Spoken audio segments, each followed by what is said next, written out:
এই মেশিনগুলোতে ভাই এরকম সিস্টেম যে আমরা কোনো অপারেটরকে হাত দিতে পারি না। এত সেন্সার মানে যেখানেই দেবে সেখানেই সুড়সুড়ি লাগে, এরকম একটা হয়। আরে ভাই সেই জিসিবি 3DX 2007-এর মডেল, অনেক পুরোনো মেশিন এটা। এই মেশিনে জীবনে প্রথম এই মেশিনেই আমি কাজ শিখছি। তখন হয়তো আমি গাড়ির গটা পর্যন্ত জানি না যে গাড়ি কি জিনিস। যাই হোক, যেমন তেমন করে শিখলাম। শেখার পরে তো অপারেটর হইলাম। অপারেটর হওয়ার পরে এখন চলছে প্রায় 12-13 বছর হয়ে গেল। তো আমার এখনকার দিনের যা মেশিনগুলো আছে তার নিয়ে আর কি কিছু এই মেশিনের তুলনা করব। সেটা হচ্ছে কি, আগেকার যে মেশিনগুলো ছিল সেগুলো হচ্ছে তোমার কির্লস্করের ইঞ্জিন ছিল ভাই, না অত ঝামেলা না কিছু। যে কোনো অপারেটর একটা মেশিন মোটামুটি রিপেয়ার করে চালাতে পারে, মানে ছোটো মোটো সমস্যা হলে, যেগুলো আর কি গ্যারেজ না গেলে হবে না, সবসময় তো মেশিনের যন্ত্রপাতি থাকে না, সেই হিসাবে আর কি কিছু কথা।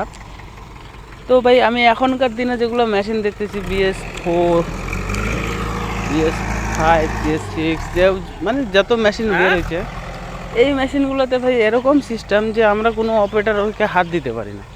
এত সেন্সার মানে যেখানেই দেবে সেখানেই সুড়সুড়ি লাগে, এরকম একটা হয়। তো এখনকার দিনের ওই জন্য অপারেটরগুলো হয়ে গেছে এরকম যে গাড়ি কোনো সমস্যা হলে ওদের কোনো জানকারি মানে কিছু জানেই। তো সমস্যা এটা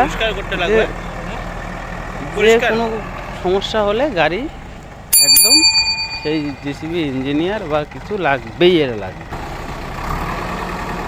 তো আগেকার দিনের আমার কির্লস্করের ইঞ্জিনের এটাই বলবো যে কির্লস্কর ইঞ্জিন 1 নম্বর ইঞ্জিন, বা একদম গাড়ি পাওয়ারফুল ইঞ্জিন ছিল। তাতে আমার কোনো, না আমার তরফ থেকে, অন্যজনের ভালো নাও লাগতে পারে, কিন্তু আমার তরফ থেকে কির্লস্কর ইঞ্জিনের মেশিন একদম হেভি মেশিন ছিল।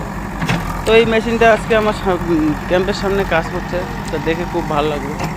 তো ওইখানে যে ভাইটা চালাচ্ছে সে হয়তো খুব ধৈর্য সহকারে বা শান্ত মাথায় এই মেশিনটা চালাচ্ছে, কারণ মেশিনের যদি অবস্থা দেখো, আমি ভিতরে যেয়ে দেখাইলাম না, বললো যে এই মেশিনটা এরকম অবস্থা, এর একটা